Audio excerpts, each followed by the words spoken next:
Hi guys, I hope all of you are doing well. This is your Nifty Guy. Sorry for the delay in the video today. It is my daughter's birthday today, and we have just returned home after the birthday party. So that is the reason that I got late today, and exactly the reason why today was a no trading day for me. As I had told in one of the earlier videos, is that there are certain days in the year wherein, irrespective of whatever the market is doing, I don't trade. My birthday, my wife's birthday, my daughter's birthday, my anniversary, and when I'm traveling. So these are some points when I'm traveling on vacation, not on work, but for vacation when I'm traveling, I don't trade. So yeah, today was a no trading day for me. There was no entry as per the setups as well. What we had planned was we'll go long above this particular level, which was the 50% retracement of this particular fall, and we'll short the markets below this. Now, there was something that I completely forgot to mention in yesterday's video, uh, and that is something which is very, very evident with today's price action. That is something that I want to again mention it right now so that you guys can take a note of it and you can use it for your uh, future trading. So whenever there's a good trending day in the market, like yesterday, the market from the high, the market was around 400 points down, uh, 1.75%, almost quarter to 2%. So uh, when there are such trading days, what usually happens is the next day is a sideways day or an inside bar, which is exactly what has happened today. If you see, today was a good inside bar. So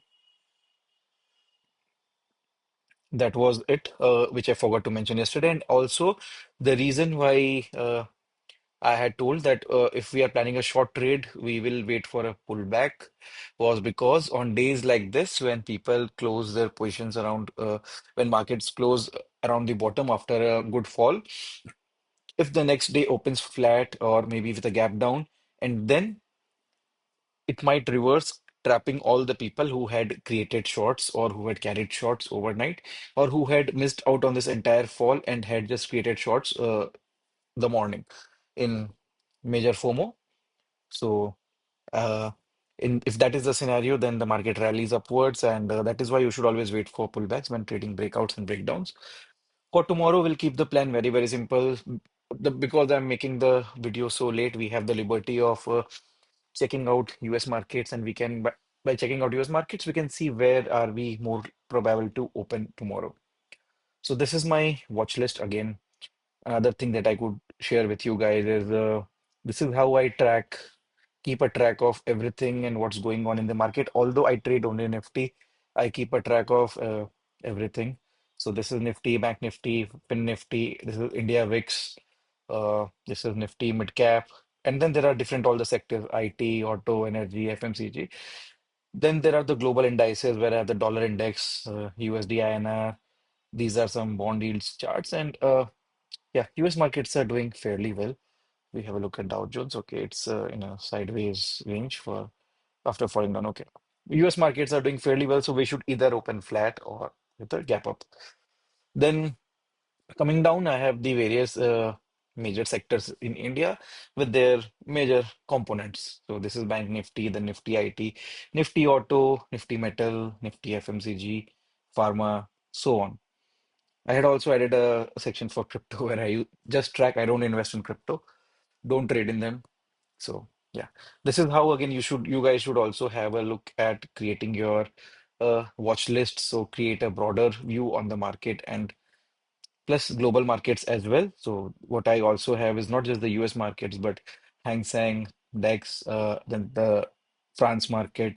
I also have the UK and US oil.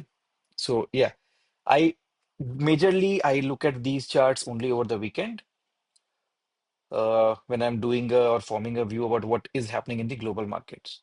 Now, for tomorrow, let us keep the plan very simple. We'll remove this. Let's keep the 50% mark still here intact for our view. But if the market opens above or moves above today's high, we can create a long position. If it manages to stay above the 50% mark, again, we'll add what is happening. I'm just a bit tired. It was a pool party for my daughter, so just a bit tired. Yeah. So we'll create a long above today's high. We can create a high, long trade above this high as well. We'll just keep this for reference sake. And now, if you observe,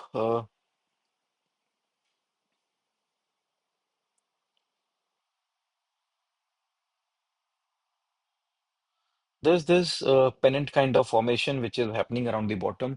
If we look at it as a flag and pole, this is the pole, this is the flag, we can create a short position. I will say, we'll wait for this particular swing low to be taken out. Yeah, I'll just mark the swing low also on the chart. Yes. So let the markets break down from this particular channel, and we'll create a short position with again with the pullback. Please, guys, pullback is very, very important when you are trading breakouts and breakdowns. I'll keep the video very, very short. Today is already very delayed, plus I'm extremely tired. So we'll keep the view simple as always. Tomorrow is again the weekly expiry. Uh, my sincere suggestion, if you are in trading, uh, seriously, it's not there just for gamble. Do not trade tomorrow's expiries, which is the 3rd of April options. Please trade in the next week, which is the 10th of April expiry options only. So that is what I always do.